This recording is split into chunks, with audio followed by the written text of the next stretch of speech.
Hey everyone, welcome to an academy and I hope you all are doing absolutely awesome. उम्मीद करता हूँ कि आप सब लोग बहुत अच्छे होंगे और मैं हूँ आपका दोस्त आपका एजुकेटर अमन शर्मा आप लोगों के लिए आज के डेली पीआईबी कंपैरिजंस के साथ।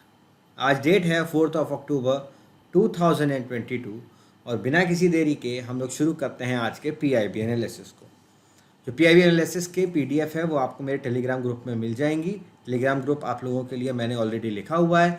इसके साथ आप मुझे इंस्टाग्राम पर भी फॉलो कर सकते हो ऑन studyis.aman सर्च कर लेना, फॉलो कर लेना। कोई भी डाउट हो आप मुझसे वहाँ पर पूछ सकते हैं। दोस्तों आज जो चीज़ें हम लोग कवर अप करने वाले हैं they will be world habitat day 2022, तो इसके बारे में हम लोग कवर अप करेंगे। इसके साथ साथ we will be discussing about indigenously designed and developed light combat helicopter, network planning group and Digital India Conference of State IT Ministers. Now, very first news, World Habitat Day. दोस्तों हर अक्टूबर के पहले Monday को हम लोग world habitat day के रूप में celebrate करते हैं। दोस्तों सबसे पहला सवाल आता है that what is habitat. Habitat असलियत में होता क्या है? हैबिटेट का मतलब होता है योर ड्वेलिंग प्लेस, वो जगह जहां पर आप रहते हो। असलियत में जो आपका होम होता है वो आपका हैबिटेट भी होता है। Your home is your habitat. World habitat day 2022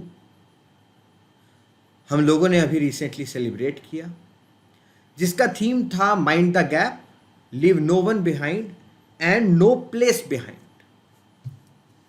world habitat day is recognised by United Nation, जिसके अंदर मेन फोकस रहता है कि हमारे देश में या जिस जगह पर, जिस टाउन में, जिस सिटी में आप रह रहे हो उसकी स्टेट कैसी है, उसकी कंडीशन कैसी है, और जितने भी लोग हैं उनको एक बहुत ही बेसिक फंडामेंटल राइट मिल सके, fundamental right of all to get adequate shelter. वैसे हमारे देश की सुप्रीम कोर्ट ने भी आर्टिकल नंबर 21 के अंदर ये इंटरप्रेट किया है कि right to have adequate shelter is your one of the basic fundamental rights. इस साल का जो थीम है जो हम लोगों ने अभी पीछे देखा, mind the gap, leave no one behind and no place behind, वो एक बहुत ही स्ट्रॉन्ग रिमाइंडर है हम सब लोगों के लिए कि हम किसी भी नागरिक को पीछे नहीं छोड़ सकते हैं। Neither we can leave any place behind. अगर हम लोग एक डेवलप्ड फ्यूचर, एक रेजिलिएंट फ्यूचर के बारे में बात करते हैं तो ना ही आप किसी नागरिक को छोड़ोगे और ना ही आप किसी जगह को छोड़ोगे।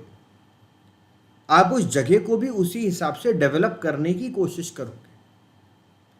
World habitat day 2022 seeks to draw attention to the growing inequalities and vulnerabilities that have been exaggerated by CCC crisis।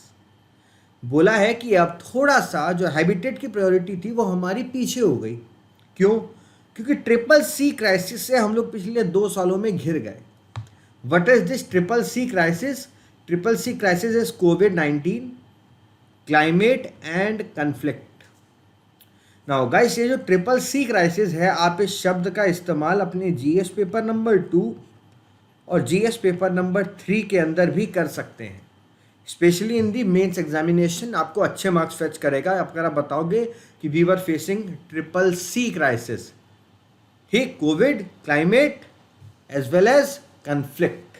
Moving on, indigenously designed and developed light combat helicopter. मतलब यह है कि इसको हम लोगों ने डिज़ाइन भी हमारे देश के ही अंदर किया गया है और इसको डेवलप भी हमारे देश के अंदर ही किया गया है। फाइनली इंडियन एयरफोर्स के अंदर इस indigenously design and developed light combat helicopter को हम लोगों ने इंडक्ट कर लिया। इसका नाम दिया गया है दोस्तों प्रचंड। क्या नाम है इसका? प्रचंड। इसको हिंदुस्तान एरोनॉटिक्स लिमिटेड ने, HAL ने डिज़ाइन किया है HAL ने ही इसको डेवलप किया है।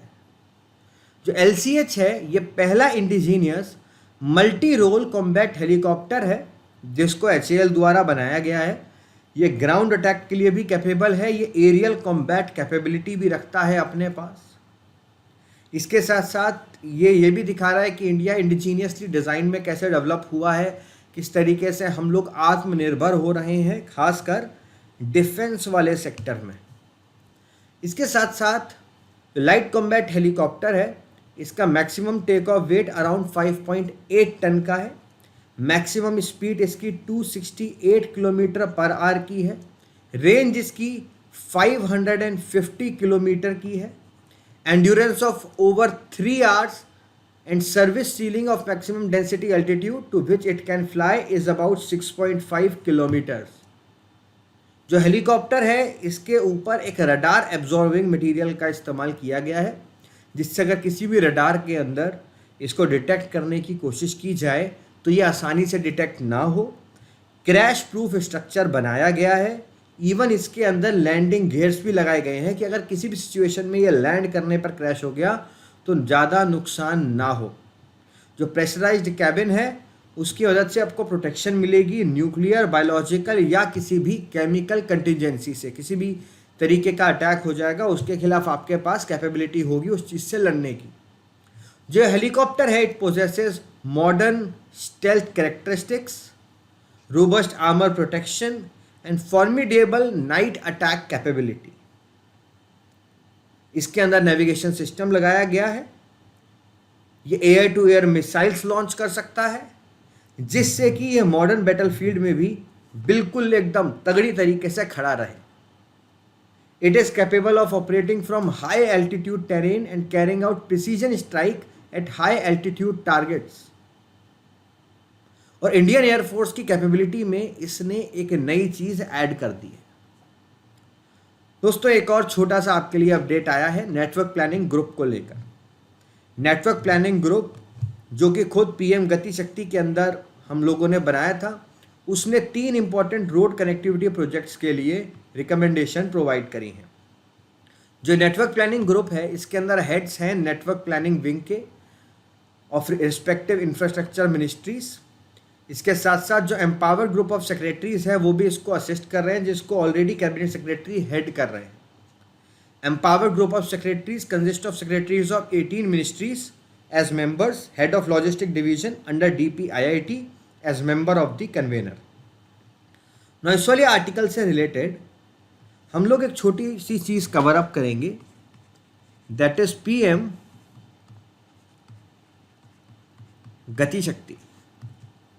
पीएम गति शक्ति, पीएम गति शक्ति को लॉन्च करने का सबसे बड़ा मकसद था जिससे कि हम सब लोग मिलकर एक इंटीग्रेटेड प्लानिंग कर सकें, हमारे देश में इंफ्रास्ट्रक्चर प्रोजेक्ट्स को इम्प्लीमेंट कर सके। और मेन मकसद था कि आगे आने वाले 4 सालों के अंदर 2021 में इसे लॉन्च किया गया था, 2021 में, आगे आने वाले 4 सालों के अंदर हम लोग ग्राउंड वर्क पे काम करें, कॉस्ट सेविंग करें लॉजिस्टिक्स में, और सबके लिए और ज़्यादा जॉब क्रिएशन हम लोग कर सकें। इसके अंदर हम लोगों ने क्या किया, सबसे पहले 11 इंडस्ट्रियल कॉरिडोर्स और 2 डिफेंस कॉरिडोर्स स्टैब्लिश करने का फैसला लिया।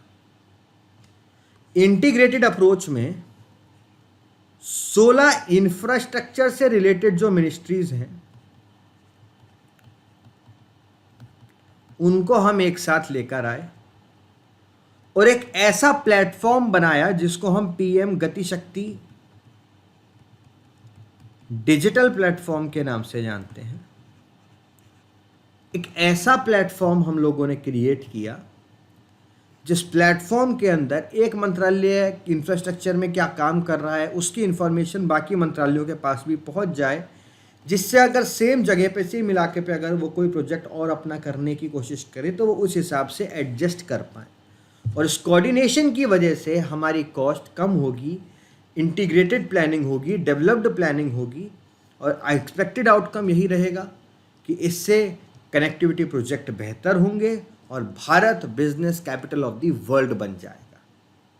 हमारा जो already launched national infrastructure pipeline project है, जो 110 लाख करोड़ रुपए का प्रोजेक्ट है, उसको भी पीएम गति शक्ति के अंदर सबज्यूम कर दिया गया है, उसी के अंदर ले आए हैं हम।